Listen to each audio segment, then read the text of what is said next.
Howdy, gang. I'm less than an hour. Let me see.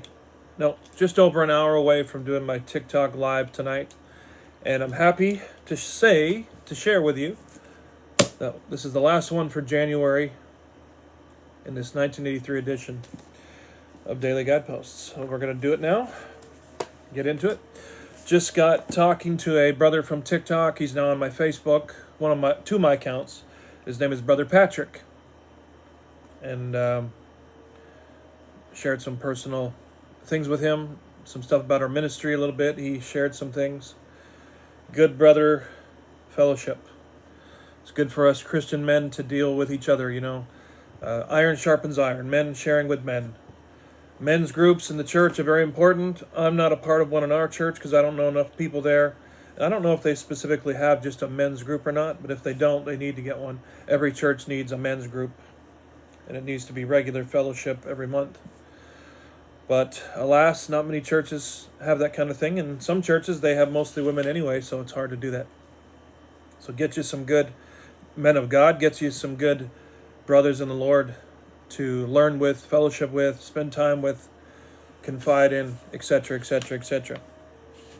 I don't know what that siren is. We don't have any ambulances or anything that sound like that, so that's like a European siren. That's strange. Just started hearing over the last minute or so. Weird. I will show thee my faith by my works, James 2:18. Great section of the Bible. Let's read it. We'll go to James chapter 2, starting at verse 14, and then finish that chapter and get into what this author has to say here. This is good stuff. So grab that Bible. James chapter 2, verse 14.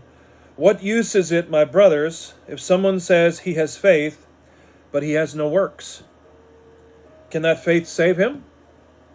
If a brother or sister is without clothing and in need of daily food, and one of you says to them, go in peace, be warmed and be filled, and yet you do not give them what is necessary for their body, what use is that?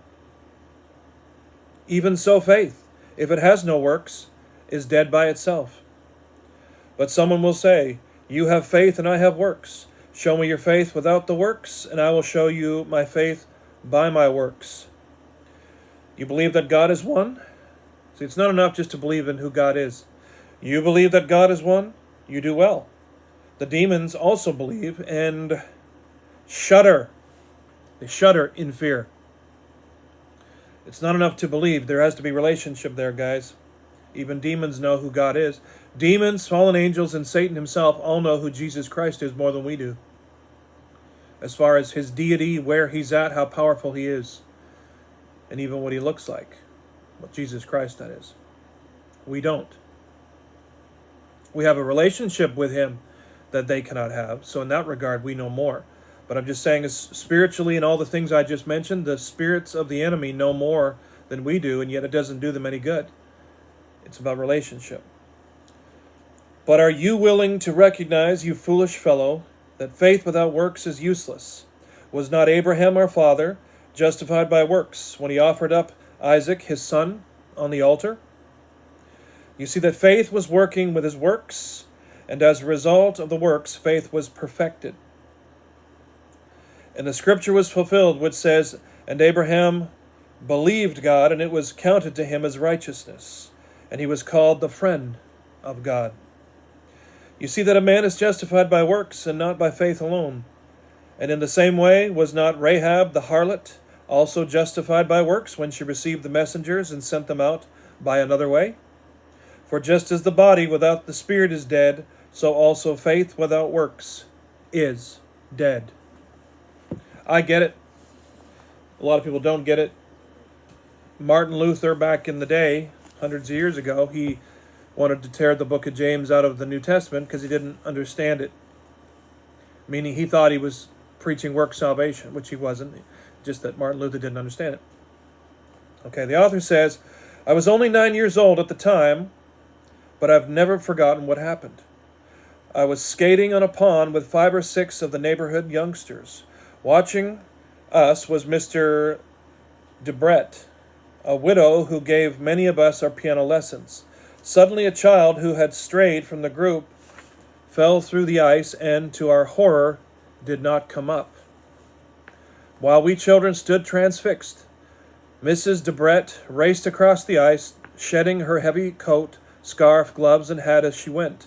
She plunged into the hole and disappeared under the ice.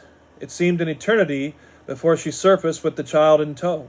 She threw him onto the ice and pushed him toward us. "Get him home," she shouted at one of the boys. "The rest of you get a ladder." We raced to a nearby barn where we grabbed a ladder and ran back with it. We slid it out to her and watched, still astonished as she spanned it over the hole and finally extricated herself. Surprisingly composed, she made her way back across the ice, picking up her discarded clothes as she went. She managed a weak smile when she reached us at the pond's edge. "Mrs. Debrett," someone said, "you could have drowned under that ice." "Yes," she replied calmly, "but there would be a nice, warm place waiting for me if I had." And she was gone.